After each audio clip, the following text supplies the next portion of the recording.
बिस्मिल्लाहिर्रहमानिर्रहीम। This is Mohammad Anwar, director of Anwar nursing coaching academy. आज हम डिस्कस करेंगे subject leadership and management, unit number 11। सही है, and it's about HRM, humans resource management.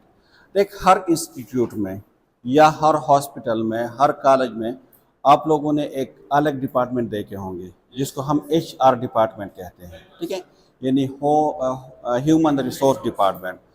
अब ये HRM है क्या, इसके फंक्शन क्या है और किस तरह ये मैनेजमेंट करते हैं, मतलब ह्यूमन रिसोर्सेज के। सही है, तो देख, नेम से ही जाहिर है, रटा लगाने की ज़रूरत नहीं है। एच का मतलब है ह्यूमन, ह्यूमन का मतलब क्या है, पीपल। ठीक है, आर का मतलब क्या है, रिसोर्सेज, और इसको मैनेज करना।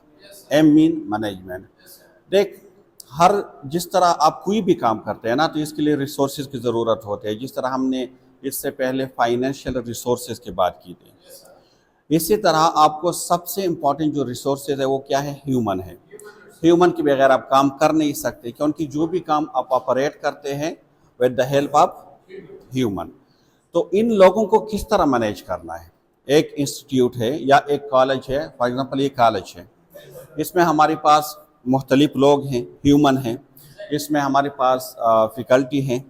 फैकल्टी की फिर बहुत ज़्यादा टाइप है, इसमें प्रिंसिपल है, डायरेक्टर है, CEO है, HOD है, बाकी फैकल्टी है, सपोर्टिव फैकल्टी है, स्टूडेंट्स हैं। तो इसको किस तरह मैनेज करना है, इस प्रोसेस को क्या कहते हैं, ह्यूमन रिसोर्स मैनेजमेंट। सिंपली आप कह सकते हैं कि the right people for the right work at the right time. सही है, कि कौन से, मतलब इस तरह मैनेज करना है जिसका जो काम है उसके मुताबिक उसको काम देना। लोगों को हायर करना, ये किसका काम है, HR डिपार्टमेंट का। ठीक है, स्टाफिंग जिसको हम कहते हैं ना, हायर करना, रिक्रूटमेंट, ट्रेनिंग के लिए लोगों को भेजना, लोगों की डेवलपमेंट करना। ठीक है, कंपनसेशन देना, ये सब किसका काम है, HR डिपार्टमेंट की। सही है, CPD जिसको हम कहते हैं, कंटिन्यूइंग प्रोफेशनल डेवलपमेंट, जो मुख्तलिफ वर्कशॉप के लिए लोगों को भेज देते हैं।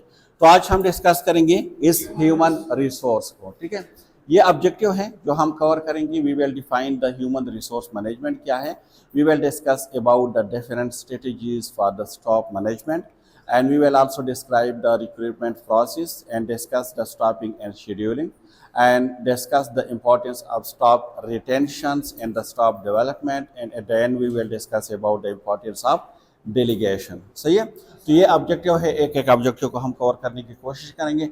तो सबसे पहले ऑब्जेक्टिव क्या है कि define the human resource management. So this is the definition of the HRM कि ह्यूमन रिसोर्स मैनेजमेंट, HRM क्या है, इज द प्रोसेस ऑफ। देख, इसमें HRM में जितनी भी चीज़ें होंगी ना, वो ह्यूमन के रिगार्डिंग होंगे। फॉर एग्जांपल, किस तरह आपने प्लानिंग करना है, किस तरह आपने ऑर्गेनाइजिंग करने हैं, किस तरह आपने डायरेक्टिंग करनी है, किस तरह आपने उसको कंट्रोल करना है, किस चीज़ को, फंक्शन को, किस चीज़ के फंक्शन को, हाँ, कि किस तरह आपने उसको एक्वायर करने हैं, किस तरह आपने उसको मोटिवेट करना है, किस तरह आपने एंगेज करना है। और इस सब का एक ही मकसद है कि इंडिविजुअल या जो ऑर्गेनाइजेशन गोल है उसको आप अचीव कर सकें।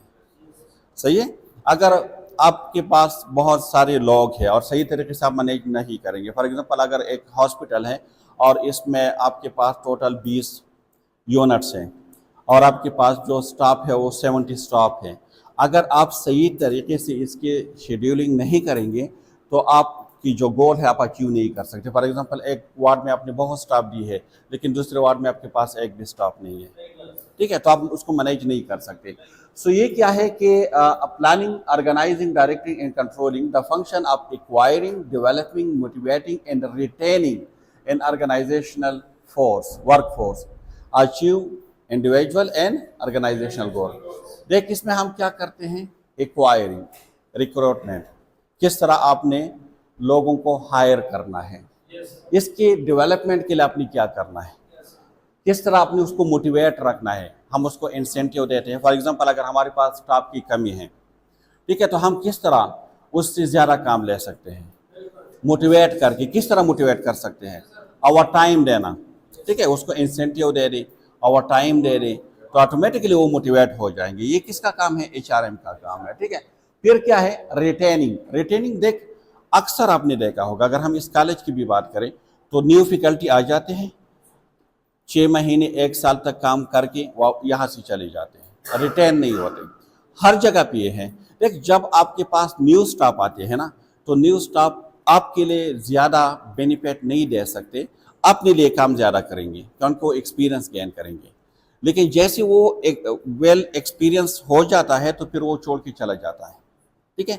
तो उसको किस तरह आपने रिटेन करना है, ये काम किसका है? HRM। इसके लिए प्लानिंग करना है कि जो आपके पास आपके एम्प्लॉय है वो लॉन्ग टाइम तक आपके साथ रहे, रिटेन हो सके। तो इसके लिए आप मुख्तलिफ वर्कशॉप अरेंज करें, उसके मतलब जो CPD है उस पर काम करें ताकि उसकी जो प्रोफेशनल ग्रोथ है वो कंटिन्यू रहे। इसके अलावा आप इसके सैलरी इंक्रीज करें, इसके लिए कुछ इंसेंटिव दे दें, तो ऑटोमेटिकली आपके पास रिटेन हो जाएंगे। अगर फॉर एग्जांपल सीनियरिटी की बेस पे आप उसको प्रमोशन दे रहे, ठीक है, तो वो रिटेंशन, ये इस किसका काम है? HRM का काम है, ठीक है। फिर क्या है कि इन सिंपल वर्ड HRM क्या है? Is about the managing the people at work, making sure the right people are hired and properly train, fairly compensated, motivated and retained, while also ensuring the compliance with the labor law and creating a healthy work environment। यही simple definition इसका क्या है कि managing the people at work, जो लोग काम करते हैं किसी भी इंस्टीट्यूट में, आपने उसको किस तरह मैनेज करना है। Simple, this is the function of the HRM। अब की एलिमेंट इसका क्या है? HRM का मेन काम क्या है? एलिमेंट, ठीक है। सबसे पहले क्या है आप लोगों के ख्याल में? Selecting the right people. आप इसके लिए वो क्या करते हैं? प्लानिंग करते हैं सबसे पहले, फिर वो मालूम करते हैं कि कितनी नीड है, एस्टिमेट करते हैं नीड को, फिर इसके लिए प्रॉपर एडवर्टाइजमेंट करते हैं, रिक्रूटमेंट करें, जॉब डिस्क्रिप्शन देते हैं या जॉब एनालिसिस। जब एडवर्टाइजमेंट होते हैं तो आप लोगों ने देखा होगा ना, उसके लिए क्या होता है कि चार्ज नर्स की इतने हैं, इसकी ये क्राइटेरिया होंगी, इतनी इसकी एक्सपीरियंस होंगी, वो जॉब डिस्क्रिप्शन कौन देते हैं? HRM देते हैं। फिर इसके लिए एप्लीकेशन आते हैं, उस एप्लीकेशन को रिव्यू करते हैं, जो क्राइटेरिया पे पूरा नहीं उतरते उसको एलिमिनेट करते हैं, जो पूरा उतरते हैं उसको शॉर्टलिस्ट करते हैं, फिर इसके लिए टेस्ट या इंटरव्यू अरेंज करते हैं और फिर इसमें उसके फाइनल सिलेक्शन करते हैं। ये सारी एलिमेंट है HRM के, सही है। तो सबसे पहले क्या है? रिक्रूटमेंट एंड सिलेक्शन, यानी हायरिंग द राइट पीपल, ये HRM के एलिमेंट्स हैं। फिर क्या है? ट्रेनिंग एंड डेवलपमेंट, सही है। अक्सर क्या, फॉर एग्जांपल इमरजेंसी डिपार्टमेंट में आप काम करते हैं तो HRM ऐसा करते हैं कि मुख्तलिफ स्टाफ को मुख्तलिफ ग्रुप में डिवाइड करके उसको भेज देते हैं। For example advance cardiac life support program के लिए भेज देते हैं ताकि ACLS को आप कर लें, BLS के लिए आपको भेज देते हैं, ठीक है, या कोई प्रोग्राम है इसके लिए आपको भेज देते हैं। तो ये काम किसका है? HRM का है, ठीक है, मतलब आपको पैसे भी मिलते हैं इसके। फिर क्या है कि परफॉर्मेंस मैनेजमेंट, इवैल्यूएशन कौन करते हैं? HRM। हर साल आपके अप्रेजल फॉर्म जाते हैं, अप्रेजल फॉर्म, और उसमें वो सारी चीज़ें मेंशन होते हैं कि इस साल आपकी परफॉर्मेंस क्या रहे, और इस परफॉर्मेंस की बेस पे फिर आपको प्रमोशन मिलते हैं या आपकी सैलरी इंक्रीज होते हैं, ठीक है। तो ये अप्रेजल किसका काम है? HRM का काम है। फिर क्या है? कंपनसेशंस एंड बेनिफिट, फेयरली पे and reward. Compensation and benefit का मतलब क्या है? कंपनसेशन ये है कि जितना काम ज्यादा उसने किया है उसके मुताबिक उसको ट्रीट किया जाए, ठीक है, या अगर आपके पास जितना ज़्यादा एक्सपीरियंस है उसके मुताबिक आपको ट्रीट किया जाए, या जो जिसके पास ज़्यादा हाई एजुकेशन है उसके मुताबिक उसको ट्रीट किया जाए, ठीक है। कंपनसेशन उसके मुताबिक आपको मिलनी चाहिए।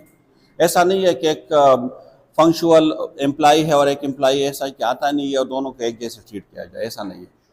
एम्प्लॉय क्या है? Relations, maintaining the harmony and solving conflict.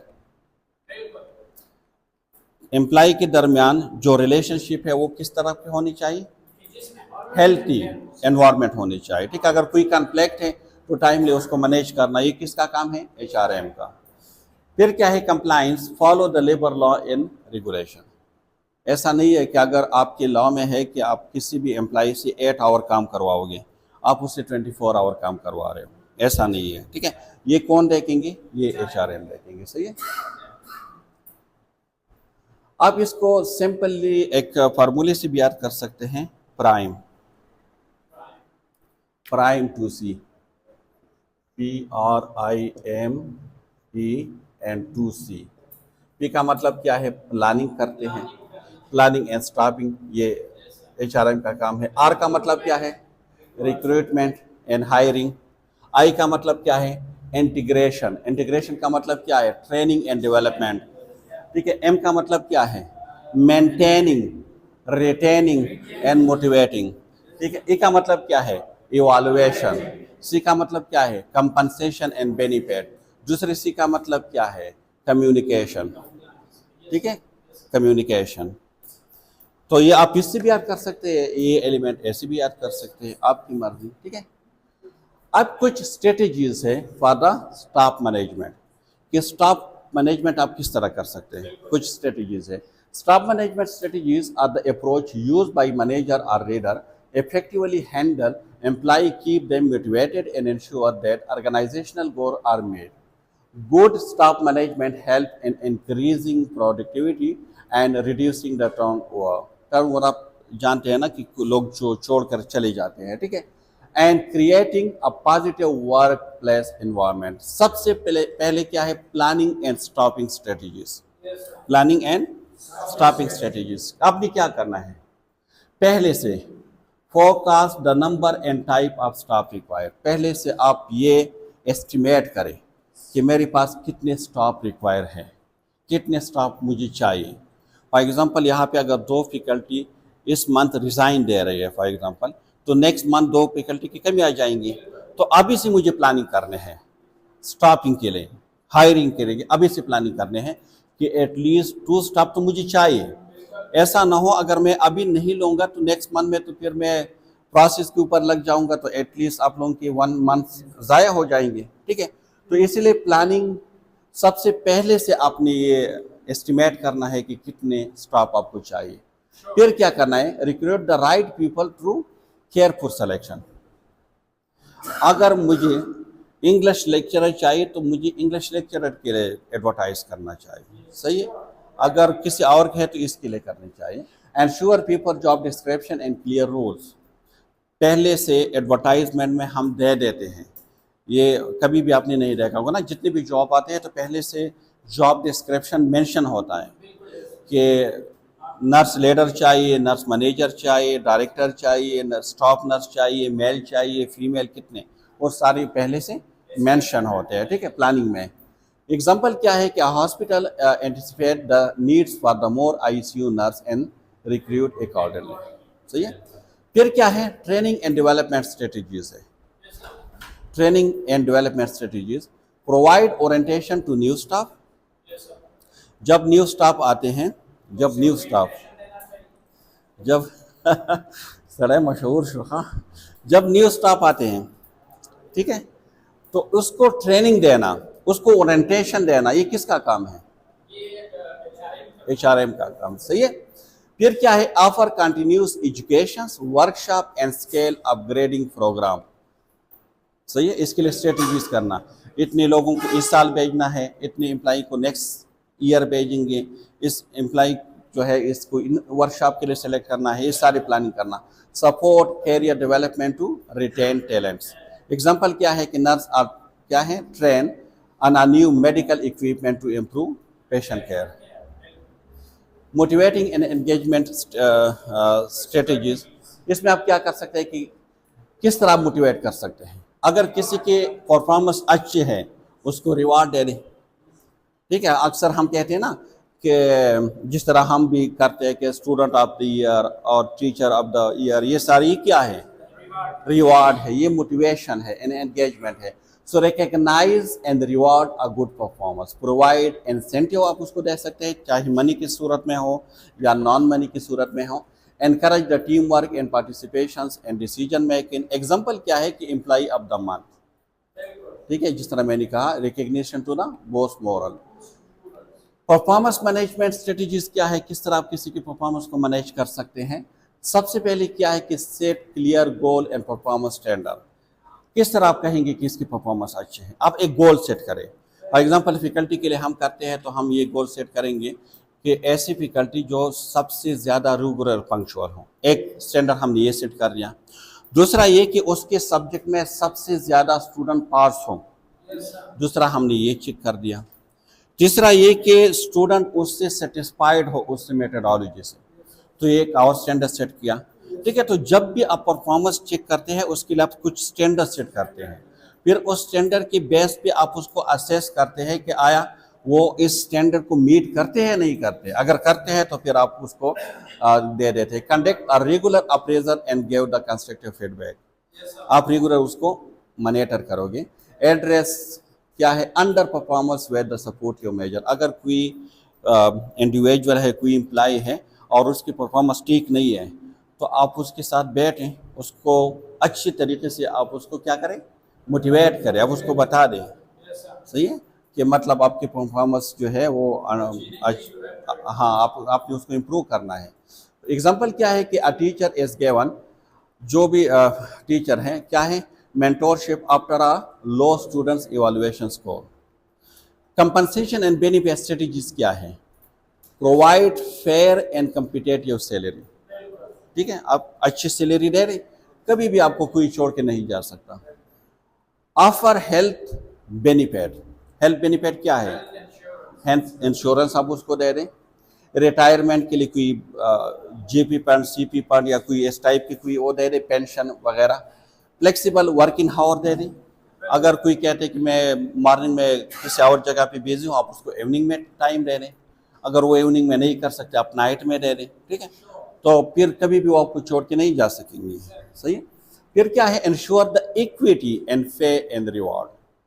Equity का मतलब ये है कि जो ज्यादा काम करते हैं, अच्छा काम करते हैं, उसको ज्यादा सिला दे रहे, जो काम करते हैं उसको कम दे रहे। ऐसा नहीं है कि जो काम करे या ना करे दोनों को एक साथ आप डील करें, ऐसा नहीं है, सही है। Offering over time pay to stop work in extra shift, ये उसके एग्जांपल हैं। अगर कोई ज्यादा काम करते हैं, एक्स्ट्रा टाइम काम करते हैं, तो आप उसको क्या दे रहे हैं? और टाइम दे रहे हैं। Communication and relationship strategies. Maintain open and transparent communication. Open communication, आपके एम्प्लॉय आप तक इसके क्या हो, रसाई हो, उसकी जो भी कंसर्न है ओपनली आपके साथ डिस्कस कर सकते हो। फिर क्या है? Resolve conflict quickly and Fairlie. ये बहुत इंपॉर्टेंट है। जब भी किसी भी इंस्टीट्यूट में, ऑर्गेनाइजेशन में अगर मामूली से भी कॉन्फ्लिक्ट है तो जितनी जल्द आप उसको रिजॉल्व करोगे इतने बेहतर है, वरना वो कॉन्फ्लिक्ट फिर बहुत बड़ा बन जाता है, उसमें ग्रुप फिर इन्वॉल्व हो जाते हैं। ठीक है, और ये कॉन्फ्लिक्ट जो है फिर एक बैक कंप्लेंट में कन्वर्ट होता है। बिल्कुल। Build trust and respect between the staff and management, ये बहुत इंपॉर्टेंट है। रेगुलर स्टाफ मीटिंग होनी चाहिए where the employ share concern. ये मीटिंग इसलिए लाजमी होते हैं, एटलीस्ट मंथली एक मीटिंग जरूर होनी चाहिए। हो सकता है एक एम्प्लॉय है उसकी दिल में कोई बात है, अगर आप मीटिंग कॉल करेंगे उसमें वो बता देंगे। अगर उसके जो भी कंसर्न है आप सुनेंगे और आप उसको रिजॉल्व करने की कोशिश करेंगे, बात खत्म। अगर मीटिंग कॉल नहीं करोगे, उसकी दिल में तो बात है, तो मतलब वो एक दिन या work place environment and well being strategies क्या है? Provide safe working condition, promote work life balance, flexible shift आप उसको दे दें। ठीक है, उसकी जो लीव्स है उसको दे दें। Encourage the mental health support and stress management. फिर क्या है? रिटेंशन एंड क्या है? सक्सेशन स्ट्रेटजीज, किस तरह आप स्टाफ को रिटेन कर सकते हो। इसके लिए क्या है कि identify and retain the talented employ. अगर आपके पास टैलेंटेड एम्प्लॉय है, आप उसको कोई मतलब हाई पोस्ट दे रहे, उसको टीम लीडर बनाइए, उसको सुपरवाइजर बना दे, उसको आगे कोई post they they. Provide growth opportunity and promotion, जहाँ पे प्रमोशन के अपॉर्चुनिटी होते हैं वहाँ से लोग नहीं जाते, सही है।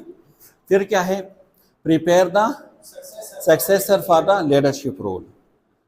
एग्जाम्पल क्या है कि एक सीनियर नर्स है, train a junior nurse to eventually take on a leadership responsibility, सही है। यहाँ तक क्लियर है। आप step in the recruitment process. Recruitment mean hiring, जब आप हायरिंग करते हैं तो हायरिंग एक वन स्टेप प्रोसेस नहीं है, ये स्टेप बाय स्टेप प्रोसेस है। इसको न देखें, खुद से आप बता दें। अब एक ऑर्गेनाइजेशन है, ठीक है, फॉर एग्जांपल हम इस कॉलेज के बताते हैं, हमें फैकल्टी चाहिए। क्या चाहिए? फैकल्टी चाहिए। मुझे वो फैकल्टी को हायर करने हैं, ठीक है। हम कौन कौन से स्टेप को फॉलो करेंगे? ठीक है, रटा लगाने की ज़रूरत नहीं है। सबसे पहले मैं जॉब एनालिसिस करूँगा। मुझे कौन से स्टाफ चाहिए, किस चीज़ के लिए चाहिए। आया मुझे सिक्योरिटी गार्ड के लिए स्टाफ चाहिए, मुझे कोई और सपोर्टिव स्टाफ चाहिए, मुझे कुक चाहिए, मुझे जो है नर्सिंग लेक्चरर चाहिए, मुझे रेगुलर, मुझे विजिटिंग फैकल्टी चाहिए, क्या चाहिए? सबसे पहले तो मैं ये मालूम करूँगा। इसके बाद नेक्स्ट क्या है? नेक्स्ट ये है कि एस्टिमेट करूँगा मैं कितने चाहिए, एक चाहिए, दो चाहिए, तीन, चार, पाँच, कितने चाहिए, ठीक है। फिर इसके बाद मैं क्या करूँगा? एडवर्टाइजमेंट। लेकिन इससे पहले मैं सोर्स कैंडिडेट देखूंगा। सोर्स, दो सोर्स हो सकते हैं, एक इंटरनल सोर्स, एक एक्सटर्नल। इंटरनल ये है कि अगर फॉर एग्जांपल हमारे यहाँ एक वाइस प्रिंसिपल ने फॉर एग्जांपल रिज़ाइन दिया और यहाँ से चला गया है, अब दो सोर्स है। एक सोर्स ये है कि मेरे पास ऑलरेडी स्टाफ है, उसमें से जो सीनियर है उसको मैं प्रमोट कर लो वाइस प्रिंसिपल पे, ठीक है, ये है। दूसरा ये है कि नहीं, मुझे एडवर्टाइज करना है और एक न्यू वाइस प्रिंसिपल को मुझे हायर करना है, ठीक है। इसके लिए फिर मैं क्या करूँगा? एडवर्टाइजमेंट करूँगा। एडवर्टाइजमेंट के मुख्तलिफ सोर्स हैं, मैं न्यूज़पेपर में कर सकता हूँ, मैं सोशल मीडिया को यूज़ कर सकता हूँ, हमारी जो कॉलेज की अपनी वेबसाइट है उस पर मैं दे सकता हूँ, मुख्तलिफ सोर्स हैं, ठीक है। उसके ज़रिए मैं एडवर्टाइज़ करूँगा और एडवर्टाइजमेंट में ये सारी चीज़ें मेंशन होंगी, जॉब डिस्क्रिप्शन, जॉब एनालिसिस, कितनी चाहिए, जो अभी तक जितनी चीज़ें हमने डिस्कस की। फिर इसके बाद मैं सीवी को कॉल करूंगा या एप्लीकेशन को, लोग सीवी और एप्लीकेशन जमा करेंगे। इसके लिए मैं एक कमेटी बनाऊंगा, वो सिलेक्शन कमेटी क्या करेंगे, उस एप्लीकेशन को रिव्यू करेंगे। अगर क्राइटेरिया पे पूरे उतरते हैं तो उसको शॉर्टलिस्ट करेंगे, अगर नहीं उतरते तो उसको एलिमिनेट करेंगे। फिर इसके लिए हम अपने उसके मुताबिक, इंस्टीट्यूट की पॉलिसी के मुताबिक, या तो हम उसके लिए टेस्ट अरेंज करेंगे या डायरेक्टली हम इंटरव्यू के लिए कार्य करेंगे। जब इंटरव्यू के लिए आएंगे या टेस्ट देंगे, इंटरव्यू के लिए आएंगे तो हम उन लोगों को सेलेक्ट करेंगे जो हमारे क्राइटेरिया को मीट करते हैं और क्या है, फेयर सिलेक्शन करेंगे, ठीक है। जो क्योंकि एचआरएम का मेन काम यह है कि the right people for the right job. तो जो राइट जॉब के लिए जो कैंडिडेट है उसको हम क्या करेंगे, सेलेक्ट करेंगे। इसके बाद सेलेक्टिंग के बाद ये यहाँ तक स्टाफिंग हो गई, फिर हम शेड्यूलिंग करेंगे, उसके शिफ्ट कहाँ पे उसकी ड्यूटी लगाने हैं, कितने टाइम के लिए लगाने हैं, मॉर्निंग में करने हैं, इवनिंग में करने हैं, नाइट में करने हैं, कौन से हैं। तो ये कितने स्टेप हो गए ना, तो ये स्टेप बाय स्टेप प्रोसेस है। तो इसमें रटा लगाने की ज़रूरत नहीं है कि आप लाजमी ये देखें, सही है।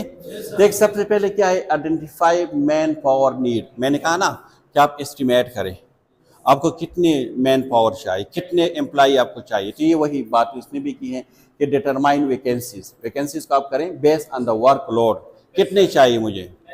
न्यू प्रोजेक्ट और न्यू स्टाफ टर्नओवर, अगर न्यू प्रोजेक्ट है तो मुझे ज़्यादा एम्प्लॉई चाहिए, अगर कोई एम्प्लॉई छोड़ के गया है तो उसके मुताबिक चाहिए, ठीक है। Decide the number and type of employ require. मैंने कहा ना, मैंने जो कहा था कि एस्टिमेट द नंबर, यहाँ पे सिर्फ वर्डिंग चेंज है कि identify the man power need.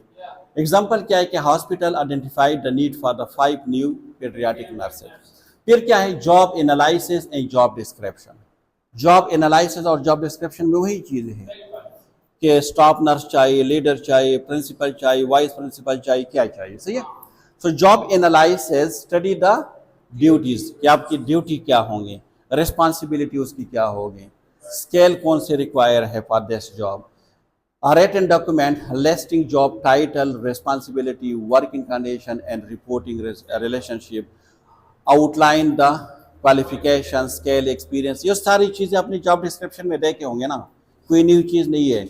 जब भी कोई जॉब आते हैं, फॉर एग्जांपल जॉब आते हैं, उसकी जॉब टाइटल होते हैं जॉब डिस्क्रिप्शन में कि चार्ज नर्स चाहिए, इसके आगे एक पूरा डिस्क्रिप्शन होते हैं कि उसने डिप्लोमा किया हो, 1 ईयर स्पेशलाइजेशन हो, 2 ईयर पोस्ट RN हो, और उसने 4 ईयर जेनेरिक नर्सिंग की हो, 1 या 2 ईयर एक्सपीरियंस हो, ठीक है, वो सारी डिटेल दिया गया होता है उसके, और ये भी कि उसकी रिस्पॉन्सिबिलिटी क्या होगी, वो सारी चीज़ उसमें होते हैं। ठीक है, फिर क्या है सोर्सिंग कैंडिडेट। सोर्सिंग मैंने आपको बता दिया कि दो सोर्स होते हैं, internal and external.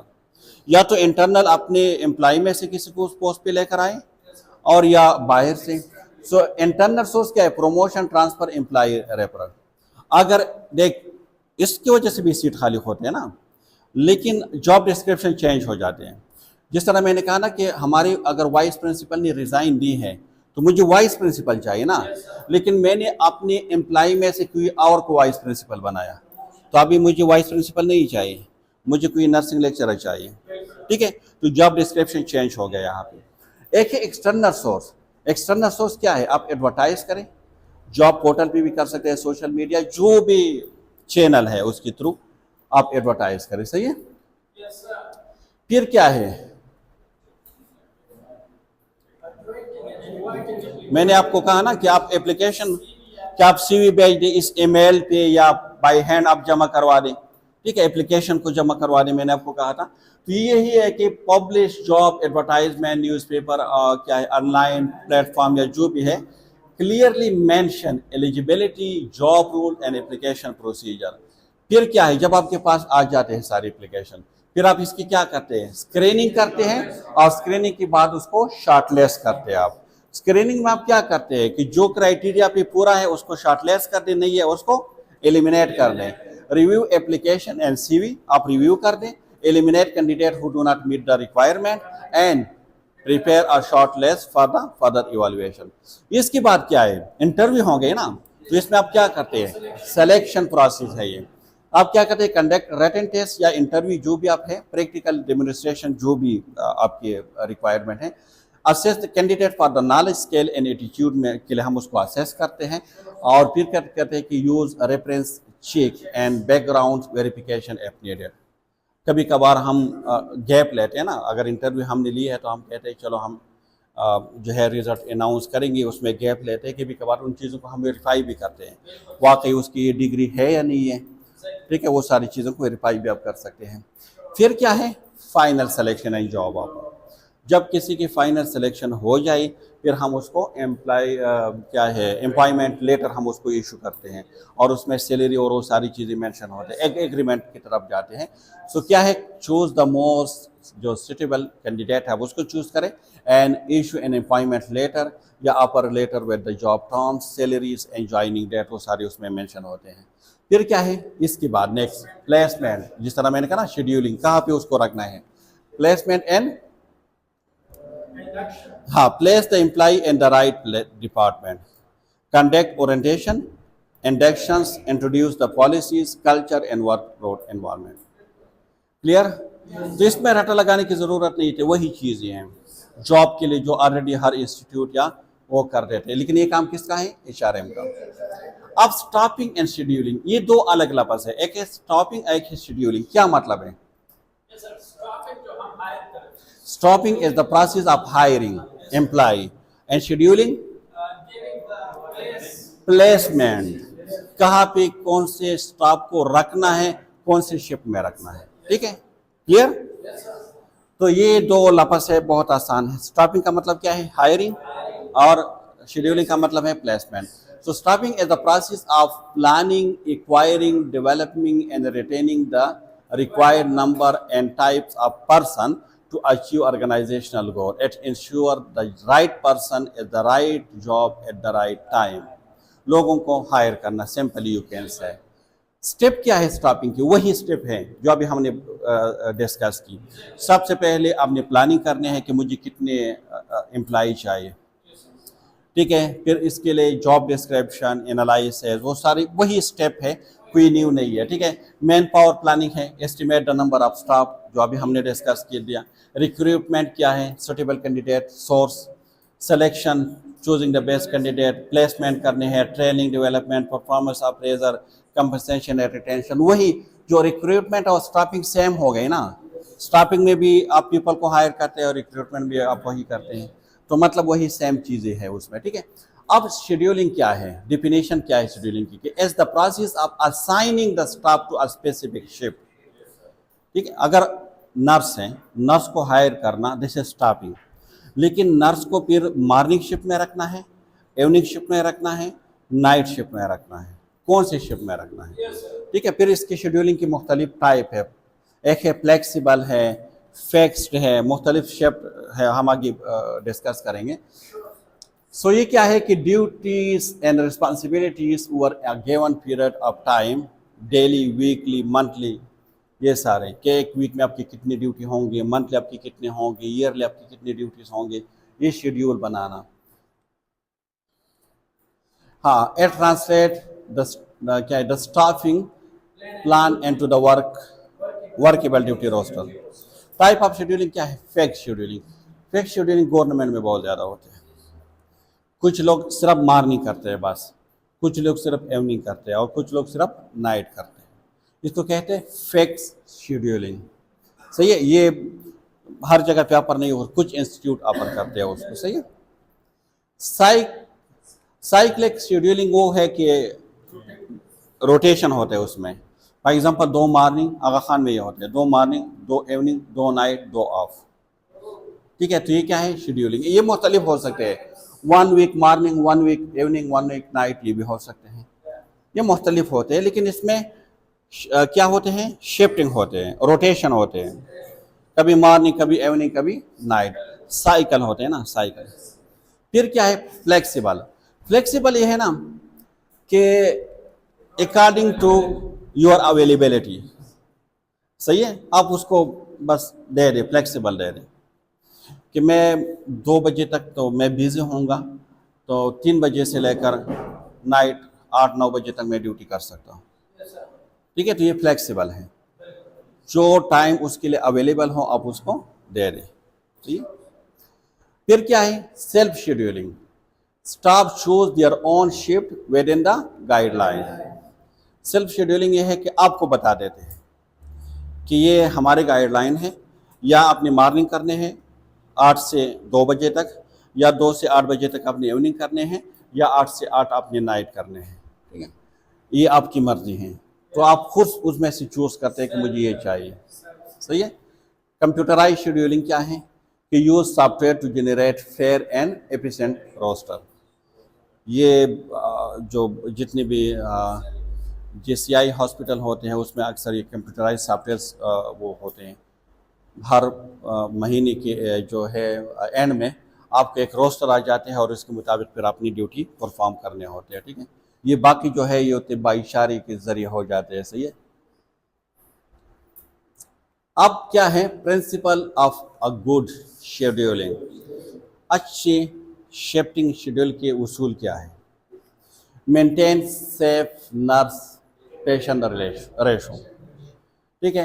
Her ward में इतने स्टाफ रखें ताकि जो पेशेंट और स्टाफ के रेशो है वो कम से कम हो, जितने आप मिनिमाइज कर सकते हैं मिनिमाइज करें। अगर एक स्टाफ के पास 5 पेशेंट हैं तो ये ज़्यादा अच्छा शेड्यूलिंग है एज कम्पेयर टू अगर एक स्टाफ के पास 20 वो है पेशेंट है। Provide adequate rest period. Schedule ऐसी होनी चाहिए कि जो स्टाफ है उसको एक प्रॉपर टाइम मिले फॉर द रेस्ट। सही है। ऐसा नहीं है कि बस आप कंटिन्यूस उसकी नाइट ही लगाए और नाइट भी 12 आवर, ऐसा नहीं। या अगर 2 मॉर्निंग 2 इवनिंग 2 नाइट ही है तो नाइट के बाद आपने मॉर्निंग नहीं लगाने हैं, या नाइट के बाद आप इवनिंग नहीं लगाने हैं, नाइट के बाद आप उसको ऑफ दे दें, ठीक है, ताकि उसके जो रेस्ट है वो पूरा हो। Balance work load Fairlie among staff. सही है। ऐसा नहीं है कि मॉर्निंग पे ज़्यादा बर्डन डाल दो, इवनिंग पे कम, या इवनिंग पे ज़्यादा नाइट पे कम, ऐसा नहीं, ठीक है। या सर्जिकल वार्ड में ज़्यादा और मेडिकल में कम, ऐसा नहीं। सबको एक जैसे रेशो दे दें। Consider staff preference where possible. ये बहुत इंपॉर्टेंट है फॉर द रिटेंशन। अगर एक स्टाफ है वो चाहते कि नहीं मुझे मॉर्निंग करने हैं, अगर पॉसिबल है अब उसको मॉर्निंग दे दें। हो सकता है मॉर्निंग में ऐसे कोई स्टाफ हो चाहेंगे कि मैं इवनिंग कर लूँ, उसको इवनिंग में डाल लें, ठीक है। तो फिर अगर आप उसको उसकी जो मर्जी उसमें शामिल करेंगे तो रिटेंशन को आप ज़्यादा होंगे, ठीक है। एंश्योर कर्ज during the peak hall weekend and the holidays. किस तरह अगर हॉलीडेज पे कोई ड्यूटी करते हैं आप उसको ओवर टाइम दे रहे हैं, उसको इंसेंटिव दे रहे हैं, क्योंकि ईद जो है ना, ईद के दिन आप ड्यूटी करोगे ना, कौन करेगा ड्यूटी, कोई पागल है। लेकिन आप उसको कोई ऐसी चीज दे देता कि वो इसके बदले वो कर लें। इंपॉर्टेंस ऑफ क्या है, staff retention and staff development. क्या इंपॉर्टेंस हो सकती है आपके ख्याल में? स्टाफ रिटेंशन की क्या प्रोवाइड हो सकते हैं? तो ये हो सकते हैं सर कि अगर ज्यादातर टाइम के लिए एक्स्ट्रा रिटेन है, उसके पास ज्यादा एक्सपीरियंस है। यस, एक तो ये है कि आपके पास एक्सपीरियंस एम्प्लॉय होंगे, दूसरा ये है कि जो केयर है वो कंटिन्यू होंगे, ब्रेक नहीं होंगे। यस, तीसरा ये है कि कॉस्ट इफेक्टिव होंगे, ठीक है, और क्वालिटी ऑफ केयर जो है आप पेशेंट को प्रोवाइड कर सकोगे। बट क्योंकि जब न्यू स्टाफ आते हैं ना, तो मैंने कहा ना कि 6 महीने 1 साल के लिए तो अपने लिए काम करते हैं, वो तो सीखने में लगा देते हैं। जैसे वो सीख जाते हैं वो चले जाते हैं, न्यू आ जाते हैं। तो ये तो कोई ट्रेनिंग सेंटर नहीं है ना। मतलब ये है कि आपके पास अगर एक्सपीरियंस स्टाफ है, वो आप उससे एज अ मैनेजर काम ले सकते हैं, आप उससे एज अ लीडर काम ले सकते हैं, ठीक है। वो चीज़ों को बेहतर मैनेज कर सकते हैं, बेहतर केयर दे सकते हैं, उसकी कम्युनिकेशन अच्छी होंगी, पेशेंट के आउटपुट अच्छे होंगे, तो ये सारे उसके बेनिफिट हैं। तो स्टाफ रिटेंशन की डिफिनीशन क्या है कि staff retention mean keeping employ in the organization for a long period by reducing turn over. तो ये किसी एम्प्लॉय को ज़्यादा टाइम के लिए एक ऑर्गेनाइजेशन में रिटेन करना इज रिटेंशन, ठीक है। यूरिन रिटेंशन का नाम तो सुना होगा, जब यूरिन ब्लैडर के अंदर रह जाते और बाहर नहीं निकलते। इसी तरह आप एम्प्लॉय रिटेंशन का मतलब यह है कि एक ऑर्गेनाइजेशन के अंदर है, वो बाहर नहीं जाना चाहते, टर्नओवर को कम करना, लोगों जो छोड़कर चले जाते। इंपॉर्टेंस क्या है, कंटिन्यूटी ऑफ सर्विस। मैंने कहा ना कि रिड्यूस द डिसरप्शन नहीं होते उसमें, पेशेंट केयर में एक वर्क फ्लो जारी रहता है, कंटिन्यूटी होते हैं। Cost effective, lower recruitment and training cost, क्योंकि आप न्यू स्टाफ खोलोगे ना, यहाँ पे तो नहीं है, लेकिन आप अगर जाएंगे आगा खान में तो वहाँ पे जब न्यू स्टाफ लेते हैं तो 3 महीने तक वो आपको पढ़ाते हैं, आपको ट्रांसपोर्ट प्रोवाइड करते हैं, आपको जो है डाइट देते हैं, सारी चीज़ें, सैलरी आपको मिलते हैं, 3 महीने तक वो आपको पढ़ाते हैं। अब 6 महीने बाद आप छोड़कर चले जाते हैं, फिर न्यू स्टाफ आएगा। सोचे कि 3 महीने आपके ऊपर कितना खर्चा होता है, ठीक है। इसके बजाय अगर वो स्टाफ ऑलरेडी आपके पास है तो उस पर एक्स्ट्रा खर्चा नहीं होगी, सही है, तो कॉस्ट इफेक्टिव होंगे। और एक्सपीरियंस, मैंने कहा कि एक्सपर्टीज आ जाएंगे ना आपके, वेल एक्सपर्टाइज स्टाफ होंगे आपके पास। इम्प्रूव मॉरल एंड लॉयल्टी, क्योंकि क्यों, जो स्टाफ है ना आपके साथ ज़्यादा टाइम जो गुजारेंगे, ठीक है, तो वो क्यों, वो वैल्यू देंगे ना अपने आप को और अपने इंस्टीट्यूट ऑर्गेनाइजेशन को, ठीक है, मोटिवेट करेंगे और भी लोगों को कि देख इस इंस्टीट्यूट में जो भी आते हैं ज़्यादा टाइम के लिए यहाँ पे रहते हैं, तो जो न्यू आते हैं वो भी मोटिवेट हो जाएंगे उससे, सही है। फिर क्या है, better patient and client outcome. मैंने कहा ना कि in health care continuity of a staff lead to safer and consistent care. Clear? Staff development, इसके क्या बेनिफिट है और स्टाफ डेवलपमेंट है क्या? देख, CPD का नाम आप लोगों ने सुना होगा। CPD आजकल इसके ऊपर बहुत ज़्यादा काम हो रहा है। CPD का मतलब होता है कि कंटिन्यूइंग प्रोफेशनल डेवलपमेंट। अगर मैं यहाँ पे हूँ तो मुझे ये ऑर्गेनाइजेशन को चाहिए कि मुझे इंटरनेशनल कॉन्फ्रेंस के लिए भेजा करें, वर्कशॉप के लिए भेजा करें, क्योंकि दिन ब दिन चीज़ें जो है वो चेंज होते जा रहे हैं। अगर मैं किसी हॉस्पिटल में काम कर रहा हूँ, ठीक है, तो मुख्तलिफ वर्कशॉप अरेंज होते हैं, मुख्तलिफ ट्रेनिंग जो है वो अरेंज होते हैं, ऑनलाइन ट्रेनिंग अरेंज होते हैं, मतलब एडवांस कार्डिक लाइफ सपोर्ट के ऊपर ट्रेनिंग होते हैं, ऑन जो होते हैं ट्रॉमा के ऊपर ट्रेनिंग होते हैं। तो ये उसके लिए क्या करना है, ऑर्गेनाइजेशन ने एक प्लानिंग करनी है और वहाँ पे भेजने हैं अपने एम्प्लॉय को, तो उसको कहते हैं कंटिन्यू प्रोफेशनल डेवलपमेंट, CPD। तो यहाँ पे भी स्टाफ डेवलपमेंट का मतलब क्या है कि staff development is the process of training, educating and providing opportunities for employ to improve knowledge, skill and career growth. लोगों को ट्रेन करना, लोगों को एजुकेट करना, लोगों को अपने एम्प्लॉय को वो अपॉर्चुनिटी प्रोवाइड करना जो अपने स्किल को, अपने नॉलेज को क्या करे, एनहांस करे, अपडेट करे। ठीक है, अगर कहीं भी ये अपॉर्चुनिटी है तो वहाँ पे लोग नहीं छोड़ के नहीं जाते। इम्पोर्टेंस क्या है, आपकी स्किल क्या होगी, एनहांस होंगे ना।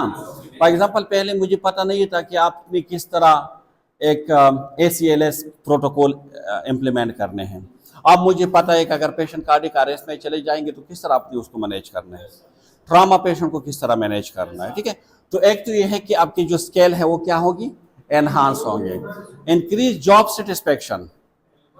ठीक है, क्योंकि जब आपको न्यू लर्निंग मिलते हैं ना तो आप मोटिवेटेड रहते हैं, जब आप मोटिवेटेड रहते हैं तो आप सेटिस्फाइड रहते हैं। सही है।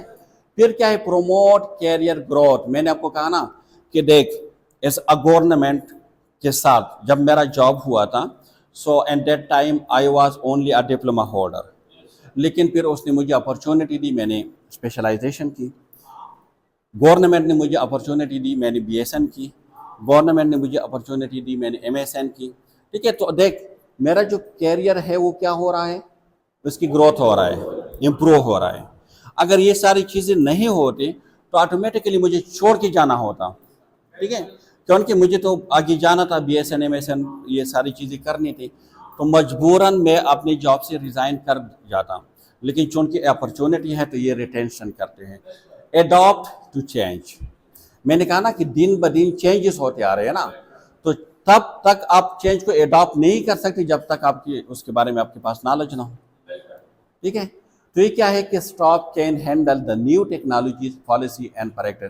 फॉर एग्जांपल जब हम जॉब करते थे एंड दैट टाइम सारा डॉक्यूमेंटेशन हम हैंड से करते थे। आजकल आप किसी भी हॉस्पिटल में जाए, सारे डॉक्यूमेंटेशन क्या है, कंप्यूटराइज है। आप पहले MR नंबर एक रजिस्टर हुआ करता था, उसके ऊपर लिखा होता है, सारे फाइल हम उसमें लगाते थे।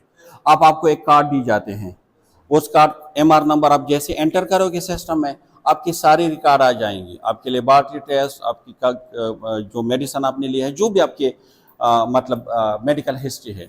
तो ये जब तक आप अपने स्टाफ को नहीं भेजेंगे वो कहाँ से सीखेंगे। ठीक है, फॉर एग्जांपल अगर यहाँ पे मैं न्यू टेक्नोलॉजीज को इम्प्लीमेंट कर रहा हूँ तो सबसे पहले मुझे सीखना होगा, क्योंकि आपको कौन सिखाएगा, मैं सिखाऊंगा ना। जब मुझे खुद पता नहीं है एक टेक्नोलॉजी के बारे में, मैं आपको किस तरह सिखाऊंगा। सही है, तो ये है कि चेंज को आप एडॉप्ट नहीं कर सकते जब तक आप वो नहीं करें। सपोर्ट रिटेंशन, मैंने कहा ना कि अगर आपके पास जो ट्रेन और डेवलप एम्प्लॉय है वो आपको नहीं छोड़ के नहीं जाते। सही है, क्योंकि उसको पता है कि यहाँ पे मैं हाई पोस्ट पे हूँ, एक्सपीरियंस हूँ, नेक्स्ट जगह जाऊँगा सो नाइस टू एक्सपर्ट, कि नॉइस में आप आ जाओगे। अब इम्पोर्टेंस ऑफ डेलीगेशन। सबसे पहले डेलीगेशन है क्या, डेलीगेशन का मतलब ये होता है कि जब आप अपने अथॉरिटी, अपने पावर को किसी और के साथ शेयर करते हैं, this is called delegation. For example एक एज अ प्रिंसिपल मैं अपने पावर को शेयर करता हूँ वाइस प्रिंसिपल के साथ और HOD के साथ। ठीक है, कि मतलब कुछ डिसीजन आप ले सकते हैं और कुछ डिसीजन आप ले सकते हैं। फिर HOD जो है वो अपने पावर को डेलीगेट करते हैं विद द कोऑर्डिनेटर, कि ठीक है बस इस क्लास की आप रिस्पॉन्सिबिलिटी ले लो, इस क्लास के आप डिसीजन ले सकते हो और इस क्लास के आप ले सकते हो। आप किसी को छुट्टी देना चाहिए दे सकते हो, आप मतलब किसी को क्लिनिकल पे भेजना चाहिए कर सकते हो, आप उसको पावर दे रहे हो। फिर कोऑर्डिनेटर क्या करते हैं, वो क्लास में CR और पराटर को दे देते हैं कुछ डेलीगेशन, कि अगर कोई यूनिफॉर्म में नहीं है तो आप उसकी नाम लिख सकते हो, आप उसको फाइन कर सकते हो। अगर कोई क्लास में नहीं आ रहा तो आप CR से कहते हो कि आप उसको रिपोर्ट कर सकते हो। ठीक है, क्लास नहीं है तो आप मेरे पास आ सकते हो। ये अब ये क्या है, पावर डेलीगेशन है। पावर डेलीगेशन का मेन इंपॉर्टेंस ये है कि कम टाइम में आप ज़्यादा काम करवा सकते हो। सही, क्योंकि अगर ये सारे काम एक पर्सन डील करेंगे so then it will be very difficult. लेकिन इसमें सबसे इम्पॉर्टेंट चीज़ क्या है, डेलीगेशन ऑफ पावर, कि हमेशा पावर उसको डेलीगेट करें जो कैपेबल हो, उसका राइट पर्सन को। ठीक है, अपने मनपसंद पर्सन को नहीं। सही है। सो डेलीगेशन क्या है कि delegation is the process where a manager और a leader are signing responsibility and authority to a subordinate to carry out a specific task while remaining accountable for the outcome। सही है, ओवरऑल पावर फिर भी उसके साथ रहते हैं, लेकिन मैंने आपको एक काम दे दिया और you will be responsible for this task. अगर मैंने कहा कि आपकी जो प्रोडक्टर है उसका काम ये है कि वो डिसिप्लिन का ख्याल रखें, यूनिफॉर्म का ख्याल रखें, और इस क्लास में आपके एक स्टूडेंट है विदाउट यूनिफॉर्म है, so who will be accountable? Protector will be accountable, क्योंकि ये रिस्पॉन्सिबिलिटी, ये अथॉरिटी तो मैंने आपको डेलीगेट की थी, आपने मुझे सपोर्ट रिपोर्ट करना चाहिए था। अब इम्पॉर्टेंस क्या है? Efficient work load distribution. मैंने कहा ना कि अगर सारे काम एक पर्सन के ऊपर आप डालेंगे तो वर्कलोड होगा। फॉर एग्जांपल प्रिंसिपल है तो वो वाइस प्रिंसिपल की काम भी देखेंगे, फैकल्टी की भी देखेंगे, और सीआर को भी मीटिंग करवाएंगे, और प्रोक्टर के साथ भी मीटिंग करेंगे। ये सारे ये पॉसिबल है नहीं है, ठीक है? तो आप क्या करें कि वर्कलोड को डिस्ट्रीब्यूट करें, prevent over burdening of leader and manager. सही है। दूसरा क्या है? Time management. किस तरह? Free of manager to focus on planning and decision making. अगर आप मैनेजर को थोड़ा फ्री करें, ये एक्स्ट्रा एक्टिविटीज आप उससे ले ले, तो उसके पास टाइम होगा, वो सोचेगा, प्लानिंग करेगा किस तरह हम चीज़ों का और बेहतर कर सकते हैं। लेकिन अगर आप इन मीटिंगों के ऊपर आप उसको एंगेज करोगे तो प्लानिंग कहाँ करेंगे? एम्पावर स्टाफ, ये बहुत इंपॉर्टेंट है। अगर मैं आपको डेलीगेशन दूंगा तो आप अपने आप को वैल्यूएबल फील करोगे, अपने आप को पावरफुल फील करेंगे, मेरे पास अथॉरिटी है, ठीक है? तो इसमें एम्प्लॉय खुश हो जाते हैं कि मतलब स्केल डेवलपमेंट। स्केल डेवलपमेंट किस तरह? मैं आपको लीडर बना रहा हूँ। अगर आप सीआर है तो this is the first step of leadership. आप ग्रुप की लीडर है ना, एक क्लास के लीडर है, कल आप एक इंस्टीट्यूट की लीडर होंगे, पर फिर इसके बाद आप किसी एरिया के लीडर हो सकते हैं, किसी कंट्री के लीडर हो सकते हैं। तो ये क्या है? ये मतलब ये आपके स्केल डेवलपमेंट है, आपकी स्केल जो है लीडरशिप की स्केल डेवलप हो रही है। टीम वर्क एनहांसमेंट, सही है? टीम बन जाते हैं ना, एक डेलीगेशन अथॉरिटी के एक टीम बन जाते हैं। मोटिवेशन एंड जॉब सेटिस्फैक्शन, मैंने कहा ना कि जब मैं आपको कोई डेलीगेशन दे दूंगा तो इसका मतलब है आप अपने आप को वैल्यूएबल और ट्रस्टफुल करेंगे कि सर मेरे ऊपर इतना ज़्यादा ट्रस्ट करते हैं, इसलिए इतने क्लास में से उसने मुझे चुना, ठीक है? फिर क्या है? कंटिन्यूटी ऑफ वर्क, रिटेंशन हो जाएंगे, टर्नओवर कम हो जाएंगे। क्लियर? सो यहाँ तक था HRM। हमने शॉर्टली डिस्कस कर दिया कि ह्यूमन रिसोर्स मैनेजमेंट क्या है। Human resource management is the process of planning, organising, directing and controlling the function of acquiring, retaining, development and training. किस लिए हम करते हैं? टू अचीव इंडिविजुअल और ऑर्गेनाइजेशन गोल। सिंपली आप कह सकते हैं कि HRM का मतलब है कि managing the people, hiring the right people for the right job at the right time. ये सिंपल डिफिनीशन है इसके। फिर किस तरह करते हैं? मैंने कहा कि रटा लगाने की ज़रूरत नहीं है। हर दिन आप न्यूज़पेपर में एक एडवर्टाइज देखते हैं, उस एडवर्टाइज को उठा लें और आप सारी एलिमेंट और जो रिक्रूटमेंट प्रोसेस या स्टेप है आपकी समझ में आ जाएंगे कि सबसे पहले आप कोई भी काम करते हैं तो सबसे पहले आपको नीड कि मुझे क्या चाहिए, मुझे स्टाफ चाहिए, नर्स चाहिए, कोई विजिटिंग फैकल्टी चाहिए, क्या चाहिए। फिर इसकी जॉब डिस्क्रिप्शन क्या होगी, ठीक है? फिर इसके लिए आपने क्या करना है, आपने अपने एम्प्लॉय में से इस पोस्ट पे कोई लेकर आना है या बाहर से आपने हायर करना है। बाहर से करना है तो इसके लिए आपने एडवर्टाइज करने हैं। एडवर्टाइज के बाद आपके पास जो CV आएंगी, जो एप्लीकेशन आएंगे, आपने उसको रिव्यू करने हैं, जो क्राइटेरिया को मीट करने हैं, शॉर्टलिस्ट करने हैं। शॉर्ट स्क्रीनिंग के बाद, शॉर्टलिस्टिंग के बाद आपने उसके टेस्ट इंटरव्यू करने हैं। टेस्ट इंटरव्यू के बाद आपने उसके सिलेक्शन करने हैं और सिलेक्शन के बाद आपने उसके प्लेसमेंट करने हैं, कहाँ पे आपने उसको रखना है। तो ये बहुत ईजी टॉपिक था, मुश्किल नहीं था। लेकिन रिसोर्सेज में 2 resources are much more important. One is the financial resources and the second one is the human resources, ठीक है? उसको हम डिस्कस कर चुके हैं। If you have any questions, you can ask me now as well as you can ask in the comment section. Thank you so much for listening me and watching me.